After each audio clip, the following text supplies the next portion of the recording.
แฟนที่คุณมีดีที่สุดหรือยัง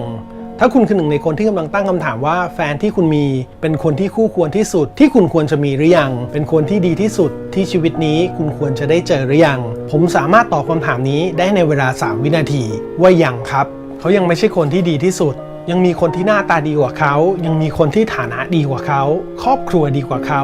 ยังมีคนที่คุณคิดว่าจะดีที่สุดมากกว่าเขาอีกเป็นล้านๆคนบนโลกใบนี้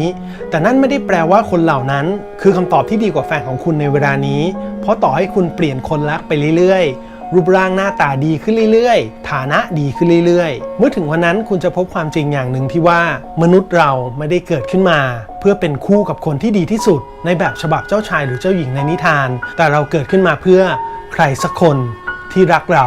มากที่สุดคนที่ยอมทำในสิ่งที่ตัวเองไม่ชอบเพียงเพราะนั่นคือสิ่งที่คุณชอบคนที่นั่งอยู่ข้างๆคุณเสมอในวันที่คุณมีความทุกข์คนที่เลือกจะไม่ทำทุกสิ่งเพียงเพราะสิ่งนั้นจะเป็นสิ่งที่ทำให้คุณเสียใจถ้าวันนี้คนรักของคุณคือคนนั้นคนที่ให้ความสุขของคุณเป็นทุกสิ่งของเขามันไม่มีความจำเป็นอีกต่อไปแล้วที่คุณจะเสียเวลาไปถามว่าแฟนที่คุณมีดีที่สุดหรือยังเพราะคุณไม่ได้เกิดมาเพื่อเป็นคู่กับคนอีกล้านคนที่คุณคิดว่าเขาจะดีที่สุดสำหรับคุณแต่คุณเกิดมาเพื่อคนเพียงคนเดียวและผมอยากให้คุณลองหันกลับไปมองเขาอีกสักครั้งหนึ่งครับว่าวันนี้คุณเลือกที่จะมองเขาในแบบไหนคนที่ยังไม่คู่ควรที่สุดหรือคนที่กำลังรักคุณมากที่สุด